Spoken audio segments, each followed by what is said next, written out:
Mesdames et messieurs, merci de suivre les programmes de Sud FM Thiès, la 102.2 en modulation de fréquence. Nous sommes le jeudi 23 juillet 2015. Pape Gueye assure la mise en onde de ce 10h. Babacar Ndaw à la présentation. Au sommaire de cette édition, psychose des habitants de Madina Fall situés le long des voies ferrées. Un essaim d'abeilles sème la terreur dans ce quartier de la zone nord. Les enfants et les femmes sont exposés. La famille Cissé crie secours. Baccalauréat général 2015, les candidats abordent le dernier virage de la première partie. Fini les épreuves écrites, place aux oraux. Les jurys ont jusqu'au mardi 28 juillet prochain pour proclamer les résultats du premier groupe. Mesdames et messieurs, voici pour le sommaire, le développement dans quelques instants. Babacar Ndaw. Pape Gueye de l'autre côté de la baie vitrée. Bonjour à toutes et à tous et merci de suivre les programmes de la 102.2 Sud FM Thiès. Nous émettons du quartier Carrière à la villa 232. Attaque d'abeilles au quartier Madina Fall derrière la voie ferrée. Les riverains de cette partie nord de Thiès redoutent pour leur sécurité, surtout pour celle des femmes et des enfants. Les déprédateurs logés dans un grand baobab. Les populations lancent un appel de détresse. Écoutons cet habitant de la famille Cissé. C'est pas si de vivre avec les abeilles, car il y a trop de danger. Et justement, vous êtes dans une maison qui contient un baobab avec des abeilles. Il paraît il y a quelques jours, ces abeilles quand même s'étaient dispersées dans la maison. Et quels sont les risques que vous encourez? Beaucoup de risques même, parce que les abeilles sont blessées, beaucoup de personnes ici. Dans la maison? Oui, il y avait un gars qui essayait de sauver. Alors, il s'est fait brûler par la main, par les abeilles. Ok. Et est-ce que vous avez saisi les autorités pour qu'ils... Bien sûr, il y a de cela 3 mois. On avait appelé la CCV, mais jusqu'à là, nous n'avons pas de résultat. Ils ne sont pas venus? Non, ils ne sont pas venus. Est-ce que le chef du quartier de Madina Fall, de même que le maire de Thiès Nord ont été saisis? Non. Il n'était pas au courant de cela.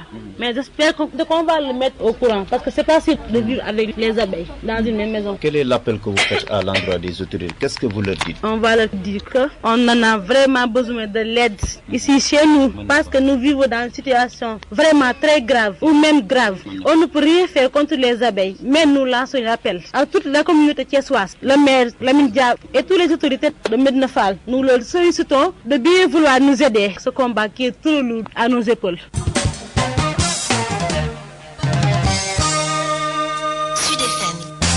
Un début de campagne agricole acceptable dans le département de Tivaouane après les premières pluies reçues. L'arachide et le niébé se portent bien, mais des craintes sont à noter pour le maïs, le sorgho et les engrais. Tivaouane, Babacar Sow. Après l'installation des premières pluies qui ont enregistré plus de 46 mm dans le département de Tivaouane, le service départemental du développement rural évalue le début de cette campagne, une zone où l'arachide et le niébé se portent à merveille avec des taux de vente avoisinant successivement 99,31% et 89,69%. Abdou Touré est le chef du service départemental du développement rural de Tivaouane. Semences d'arachide et de niébé ont été effectivement mises en place. Pour ce qui concerne l'arachide, sur 1308 prévus, donc il y a 1308 tonnes qui ont été réalisées, mises en place, et 1299 tonnes sont vendues. Actuellement, il ne reste que 9 tonnes au niveau du total, ce qui fait un taux de cession de 99,31%. Pour le cas du niébé, tout a été mis en place, 165 tonnes ont été prévues et 165 tonnes réalisées. Actuellement, les ventes sont chiffrées à 148 tonnes, ce qui donne un taux de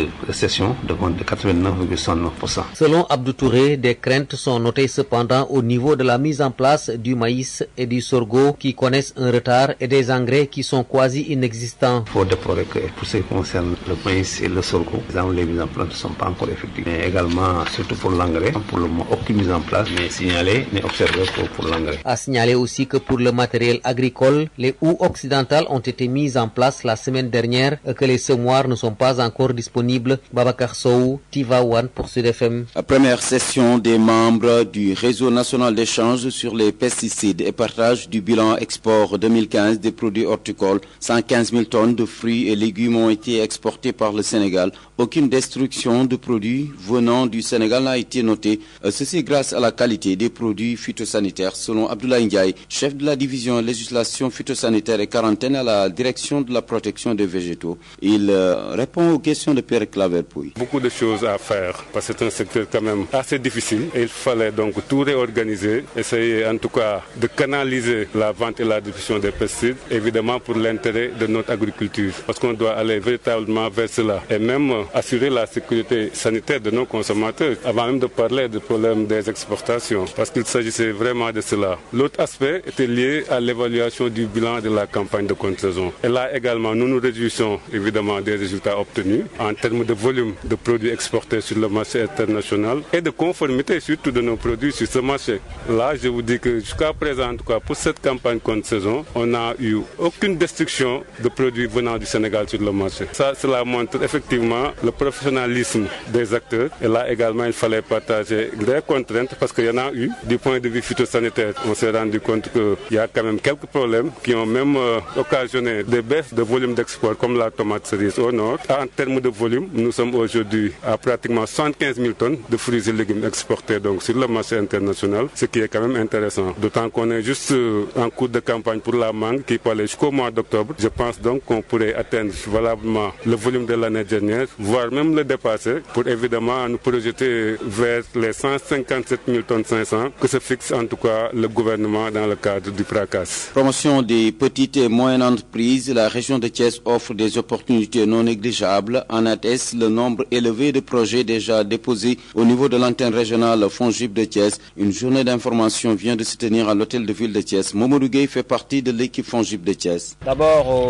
signifie qu'on est conscient de la tâche qui nous est dévolue, de la mission également qui est portée à notre endroit. Donc les 500 projets qu'on a reçus feront l'objet d'un travail très minutieux. On va s'atteler d'abord à voir si ces projets entrent dans le cadre de notre secteur prioritaire. Après cela, on va cibler les porteurs de projets qui ont des projets qui entrent dans le cadre de la garantie pour les montants supérieurs à 10 millions. Ces porteurs de projets, si toutefois la banque décide de les financer, le FONGIP apporte sa garantie à hauteur de 70%. Maintenant, pour les porteurs de projets qui ont des projets inférieurs à 10 millions, là, c'est en collaboration avec les instituts de microfinance. Donc, l'intérêt de passer au FONGIP, c'est que vous pouvez bénéficier d'un financement à des taux d'intérêt bonifiés grâce à un système de refinancement qu'on a conclu avec les systèmes financiers décentralisés. C'est assez important, c'est pourquoi le FONGIP a un accompagnement en aval, c'est-à-dire après le financement, on vous suit pour que vous puissiez rembourser le prêt que vous avez consenti auprès des instituts de microfinance et des banques également. Pourquoi c'est important le remboursement? Parce que c'est pour pérenniser le système. On a fait ce constat, il y a des fonds de promotion économique qui sont devenus des fonds perdus. Pourquoi? Parce que les porteurs de projets n'étaient plus en mesure de rembourser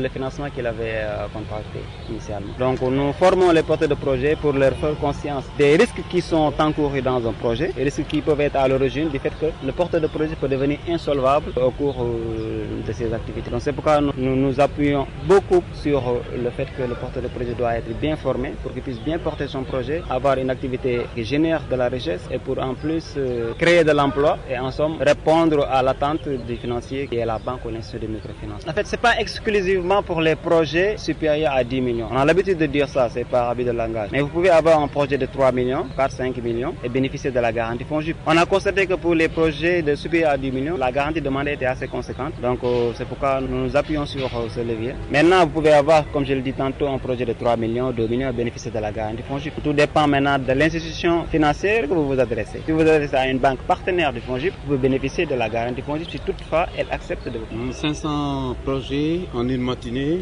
qu'est-ce que cela vous dit en tant que... Oui, je l'ai dit dans mon allocution, on avait du pain sur la planche. En plus de ces 500 projets, il y a d'autres projets qui attendent, qui nous viennent d'autres organisations et d'autres organismes même. Donc, mais on va faire le travail nécessaire pour répondre favorablement aux attentes des bénéficiaires de ce projet. Qu'est-ce que cela signifie économiquement? C'est assez conséquent parce que si vous suivez l'actualité, les 2, les 4, 5, 6 passés, ok, c'est tenir les forums économiques qui est pour le déséquilibre en devenir. Là, vous pouvez voir que la région de Thiès regorge de potentialités énormes. Donc, à travers ces projets, on voit que c'est important en termes de création de richesses, en termes de création d'emplois. Donc, c'est important économique. Les secteurs prioritaires, ils sont au nombre de 4. Il y a le pôle sectoriel prioritaire 1, l'agriculture, l'élevage, la pêche, l'agro-industrie, l'aquaculture. Il y a le pôle sectoriel prioritaire 2, il y a l'artisanat, les industries renouvelables, les textiles. Il y a le pôle sectoriel 3, le transport, l'éthique, pour le pôle sectoriel numéro 4 et les téléservices.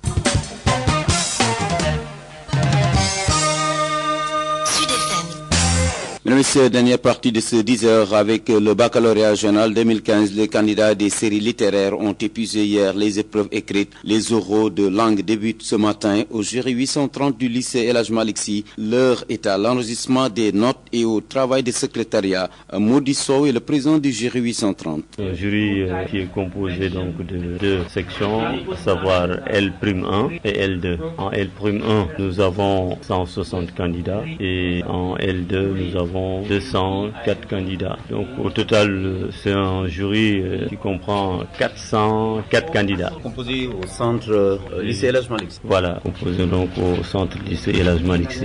Dis-nous, est-ce que tous ces 400 et quelques candidats se sont présentés? Non, nous avons 5 absents, oui. Dis-nous comment les épreuves se sont déroulées jusqu'ici, entre lundi et maintenant? Bon, entre lundi et maintenant, ça va très bien. Je pense que quand même, aujourd'hui, c'est le dernier jour. Donc, les épreuves écrites, c'est le dernier jour. Et les élèves ont composé véritablement dans de très bonnes conditions. Dans quel état d'esprit vous les avez appris? Moi, personnellement, le matin, je les exhorte un tout petit peu à ne pas avoir le trac, etc. Et véritablement à garder le moral, quoi. Et je pense que bon, ça ira, Inch'Allah, en tout cas la plupart, je pense quand même que ça ira pour la plupart. Bon, quant à la délibération, vous dites pour la date pour le résultat, bon, là ça dépendra tout simplement de la rapidité, voilà, des correcteurs. Et de nous, est-ce que tous les correcteurs se sont présentés? Oui, tous les correcteurs se sont présentés dans toutes les disciplines. Mais maintenant, bon, peut-être qu'il faut tabler vers le lundi, par exemple, pour les premières délibérations. Bon, parce que la dernière délibération est fixée au mardi 28. Voilà. Mais il y a des gens aussi, bon, qui sont très très rapides, peut-être qui peuvent exceptionnellement délibérer peut-être en fin de journée, le samedi, on ne sait jamais. Monsieur le Président, vous êtes dans un jury composé uniquement de littéraires. Oui. Dites-nous comment est-ce que vous avez apprécié les épreuves?